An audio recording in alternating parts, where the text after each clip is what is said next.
Hello, and welcome to week 2 of this year's Black Girl Magic Book Chat Women's History Month edition. I am Larissa, the African American Resource Center Coordinator, and all month I am reading books that showcase the vast experiences and stories of Black women and girls. And it's been really exciting to do this for the third time in a row. So, this week I read a book called The Survivalists by Kashana Cauley. And so this is the book that I read. I'll be honest, the main reason that I picked this book up is because the author's last name is my mom's maiden name. Sorry, I'm telling on your business, mama. But that's why I picked it up. It's like, ooh, Collie, I know that name. But I'm glad I picked it up because I really enjoyed it. Um, so I'll dive right in. This book seems a little bit more like a character study, or even if not character study so much as character driven, with the plot points being what they are as a way to further the character's growth and their understanding and the reader's understanding of the characters themselves and of the other characters and the people around them.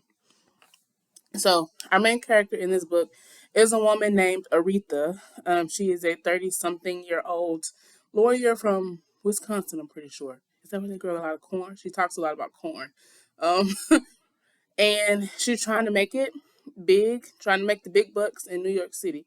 Like I said, she's a lawyer, and so she is working at a law firm as an associate, and her goal is to make partner. She's got no parents. Her parents died when she was in college. They were killed in a car accident and then impaled by a deer afterwards, which is really sad. And so she's got no parents, had no cousins, aunts, uncles. So family wise, she's all alone. And she's got one friend, a woman named Nia. And when we meet her, Aretha is getting ready for a date, and she's lamenting her previous dates, kind of talking about kind of their flaws and how she's not she like wants to date obviously, but just the men that she's meeting are in a word horrible. And so she's not even really optimistic about this date. She's like, I'm gonna put on athleisure because why would I dress up for this? Um, and so she's like actually already planning to do something after. And then her date is Aaron. So Aaron is tall and handsome. He's a coffee entrepreneur from Texas who no longer drinks alcohol because of his fear that he cultivated when there was a hurricane that hit his home. I'm pretty sure when he was still living in New York, when he was already in New York, that hit his home, and he was really drunk during it, and that kind of was like he didn't want to be, I guess, unprepared the next time natural disaster hit. So he doesn't drink anymore. He just spends his time making and drinking and sniffing coffee. um, and Aretha at first is kind of like, I don't know about that. But the more she talks to him, the more she understands his decision, the more she understands him. And she leaves this date a little bit enamored. Um, and her like of him is cemented when he says, I don't have parents either. His mom left when he was a baby, and his dad died years ago. So he's also an orphan, and so they kind of bond over that. And so over the next few months, they fall for each other over long walks through New York City's boroughs, and coffee. And Aretha's, like I said, she's got one friend, Nia, who is a therapist. Nia doesn't trust it. Aretha and Nia will meet for brunch weekly or every other week or something like that. And Nia is kind of wary about this guy and the people that he lives with once. Aretha kind of tells her a little bit more about them, which I'll get into in just a second. Um, and so, yeah, but Aretha's in love. And Nia is very wary and becomes even more so once she finds out that Aaron lives in this house of these unofficially named survivalists, who a couple of doomsday preppers who they help with the coffee business, but their main jobs, they spend most of their times building an underground bunker, um, buying and selling guns, and only eating soy proteins, like these protein bars, in preparation for some disaster neither of them can name. So after a few months, Aretha decides that she is in love with Aaron, and Aaron asks her to move in with him, and she says yes. Um, so she moves into this beautiful brownstone with his survivalist roommates, and um, Nia is kind of like, girl, get out of there. Kind of like Whoopi, you in danger, girl.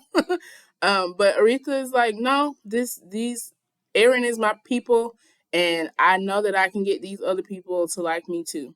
Because at first, James and Brittany, who are the roommates, they don't like Aretha. They don't pay her very much attention because as a lawyer, they think, you have this job and you do these things and you cannot possibly understand what it means to prepare for danger, because in a sense you can be part of that danger, sure.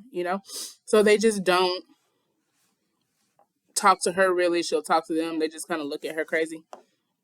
um and so she's in this house with this man she's known for 5 months and these other two people who won't even speak to her, and it feels sucky. And on top of that, Aaron is never there. He's gone all of the time, flying all over the world, in Africa and South America, sourcing coffee beans. And this leaves Aretha alone a lot. So she continues to try to make her way in with Brittany and James, and eventually she does. Um, she starts going on gun runs with James, so she starts helping him buy, sell guns. She starts training with Brittany out in the backyard, physical training. They're doing all sorts of taekwondos and other forms of martial art as a way of physically training themselves. And then she also adopts their diet, which literally is just soy and bran, sometimes flavored, sometimes not.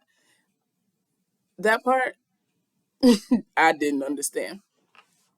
So while Aretha is getting more and more entranced in this house, her work life is going bye bye. She's not winning cases like she used to. And then a new associate comes in and kind of becomes the new it girl and threatens her position there.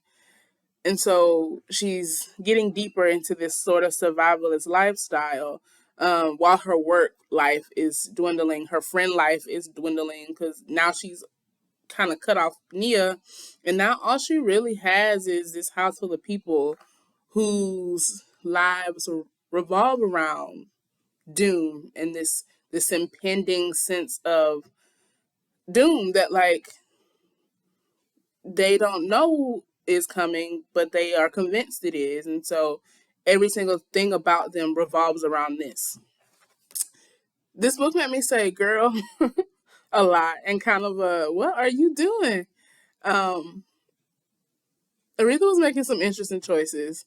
And I think honestly, so much of it was an effort to feel again, to feel feelings that were not misery, and also to feel in control of something. And I think that was everyone's motivation in this house because they all had come from spaces of, I guess, in some cases, misunderstandings, in some cases, fear, whatever their personal lives had been. This doomsday prepping seemed to be one way that they could control what they thought was their futures. And so Aretha was working in this like dog eat dog world that we have come to understand as laymen as law, right? We watch the TV shows and all of that, and we see lawyers hating their jobs, or it being super, super competitive. And so we see Aretha in this space, and she wants to do well, but she wants to do well because she wants to win, not because she feels this sense of love for the law, not because she likes the people she works for or with. Even some of the cases that she gets pulled in on, she like obviously knows that they are for the corporation, right? Like they are on the side of the corporations that tend to harm the everyday person. And for her, that does not quite matter as much as winning. And so I think once she meets these doomsday preppers, it becomes real for her that I'm only doing this because what else am I supposed to be doing? Um, So she was working in this space. where everybody's miserable, everybody's stepping all over each other for scraps of attention from other lawyers and partners who, honestly feel like they get off on watching the other lawyers fall all over each other, right? And so Aaron and the roommates, like I said, also seem to have their own issues, including like a seemingly perfect Aaron who cannot get over his fear of natural disasters, which is not funny. But the way it manifests becomes very clear that he seems so self aware in a way that Aretha doesn't feel she is. And the more we learn about him, the more we see that what he does, his constant traveling, his focus on his coffee, is another way to control. And even his ignoring of the fact that his roommates are doing illegal stuff, um, that's his way of having some sort of control in his little world. Um, and we see like this loneliness in Aretha that I think really pushes her into this house of people doomed because they can't face their realities. They spend so much time prepping for disasters instead of living that when like a disaster actually does strike, they're kind of stuck. They don't know what to do. And then it's then that Aretha realizes that I have hooked myself up to people who need help and need help as much as I do.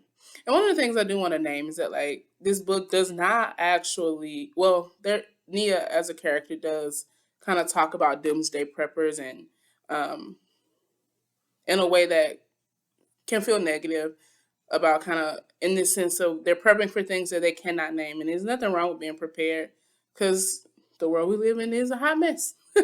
But I think so much of what this shows is that when you give your all to one thing, it never ends well. There has to be some sort of balance. And there is none of that in this book. And we see at the end that it just all falls.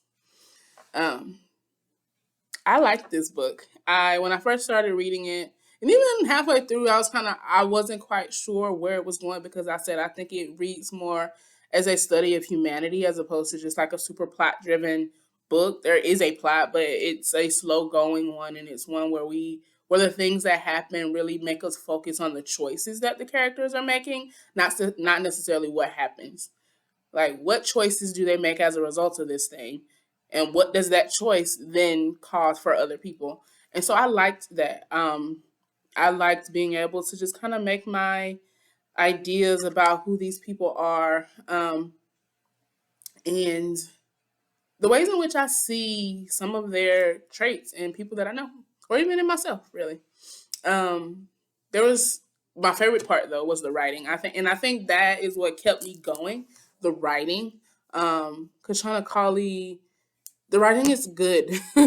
There's humor and there's thoughtfulness in the things that she's saying, in the way that she weaves this tale. And I would recommend this book for that alone, especially as a person who has read a whole lot. So next week I am reading a rom com because our romances need to be told too. Romance is important. So I'm going to be reading a rom com called The Partner Plot. I'm excited to share that with you.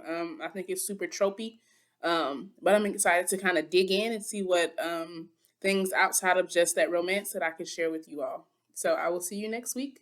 Thank y'all for tuning in.